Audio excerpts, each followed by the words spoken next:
ማቴዎስ 7:22 ላይ የተጻፈው ጌታ ሆይ በስምህ ትንቢት አልተናገርንምን? በስምህ አጋንንት አላወጣንምን? ይሉኛል። በዚያን ጊዜ ከቶ አላውቃችሁም፣ ከእኔ ራቁ አመፀኞች ከእኔ ራቁ ብዬ መሰክራለሁ። ጥያቄው እናውቀዋለን። እነዚህ ጌታ ሆይ ስለምን ብዙ ጊዜ ጴንጤ ኢየሱስ ጌታ ነው ጌታ ሆይ ምናምን እንላለን።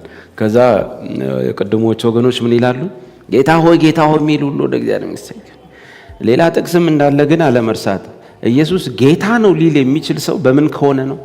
በመንፈስ ቅዱስ ከሆነ ብቻ ነው። እኛ ጌታ አይደለም አልን እንዴ ይላል። እስቲ በሉ እስቲ እንደውም የጌቶች ጌታ ነው። ምንም እንደው አታብዛዙት። እስቲ ወንድ ከሆኑ እርሶ መድረክ ላይ ነጠላ እንዳደረጉ ምእመናን ኢየሱስ ጌታ ነው በሉ እስቲ ወንድ ከሆኑ አይሉ።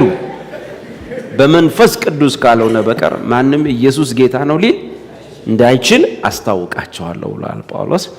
እነዚህ እነማን ናቸው የሚለውን ማጥናት ጥሩ ነው። እነዚህ ሰዎች እዛው መልስ ተሰጥቶባቸዋል። ኦርቶዶክስም አይደሉም፣ ጴንጤም አይደሉም። ምንድን ናቸው? ኢየሱስ ምንድን ያለው? የአባቴን ፈቃድ የሚያደርግ እንጂ። ይህን የተናገረው ለምንድን ነው? ዙሪያው ከበበው። ማን? የእስራኤል ሕዝብ ሁሉ ኢየሱስን እንደ አሸን ከቦታል። ሲወጣ አያስወጡትም፣ ሲገባ አያስገቡትም። መፈናፈኛ እኮ ነው ያሳጡት።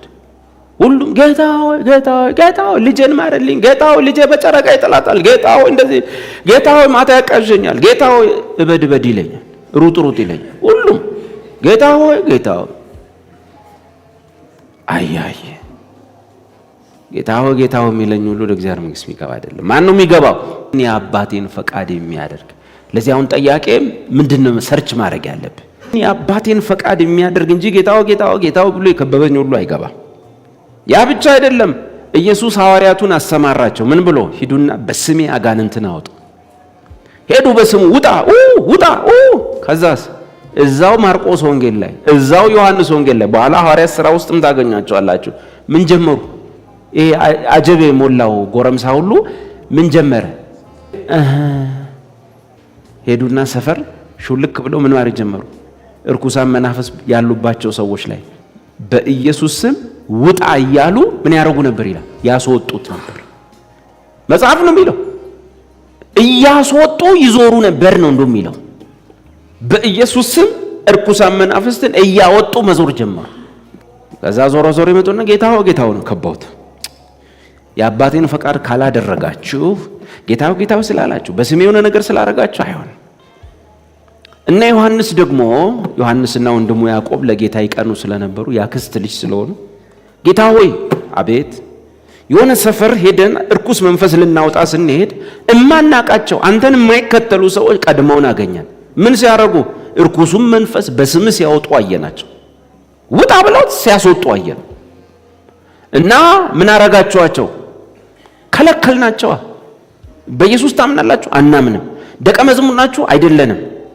ስለዚህ ሁለተኛ በስሙ እንዳታስወጡ ብለን ከልክለናቸው መጣን። ኢየሱስ አይቷቸው ስም ሁሉ ሰጥቷቸዋል። እናንተ ሁለታችሁ ሞገደኞች ናችሁ፣ ወይም ቦአርኔጌስ የሚል ስም አውጥቶታቸዋል። ነጎድጓዶች ማለት ነው። እሳት ወርዳ ሰማሪያ ላይ እሳት እንዲወርድ እንጸልይ ወይ ያሉት ወንድማማቾች ማለት ነው። ጌታ ሆይ ምን ህዝብ ሁሉ ሊቀበልህ አልቻለም፣ እንጸልይ እንዴ? ምን ብለ እሳት ወርዳ ትብላቸው ብለን እንጸልይ እንዴ?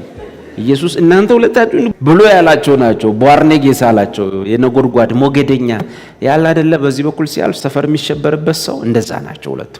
መንፈስ ቅዱስ ሲወርድ ነው ዮሐንስን ስብርብርብርብር አድርጎት ትውት ያደረገው። ዮሐንስ ከ12 ሐዋርያት የሚታወቀው በትህትናው ነው። ስብር ያደረገው የባለ 50 ታሪክ ነውና ስለዚህ የላከውን የአባቱን ፈቃድ መፈጸም አለባቸው። መጀመሪያ በስሙ አጋንንት እያወጡ ከመዞር የላከው የአባቱ ፈቃድ ምንድነች የሚለው ነው ጠያቄ ሰርች ማድረግ ያለበት። እሷን ያላደረገ ሰው ኢየሱስ ሲል ቢውል ሲጸልይ ቢውል ምናምን ሲቀባባ ቢውል ምንም ጥቅም የለው። እሷን ፈቃድ ማድረግ ምንድነች ፈቃድ? አሜት ወንጌል በወንጌል ነው የሚበራራው። በወንጌላት ላይ የላከው የአባቱ ፈቃድ ምንድነች? አቤት የላከው የአባቱ ፈቃድ በላከው በልጁ እንዲያምኑ ነው። ወንጌል ይሄን አለ። በላከው በልጁ መሲህ መሆኑን የእግዚአብሔር ልጅ መሆኑን እንዲያምኑ ይህ የአብ ፈቃድ ነው። የእግዚአብሔር ልጅ መሆኑን ሳያምኑ ጌታ ሆይ መምህር ሆይ ብሎ መክበብ ምንም ትርፍ የለውም። መጀመሪያ በላከው በአባቱ ፈቃድ ማመን አለባቸው። የላከው የአባቱ ፈቃድ በልጁ በኢየሱስ ማመን ነው። ከዛ በኋላ በኢየሱስ ስም ውጣ ጥሩ ነው። ጌታ ሆይ ብሎ መዘመር ጥሩ ነው። የላከውን ፈቃዱን ሳታረግ በላከው በልጁ ሳታመን ግን ዳርዳር እየዞሩ ችግር ሲመጣ ኢየሱስን ጥሎ ለመሮጥ እየተዘጋጁ ኢየሱስ የእግዚአብሔር ልጅ ሳይሆን ዳቦ የሚያራባ አስማተኛ አድርገው እያዩት መከተል ግን ሪስክ አለው።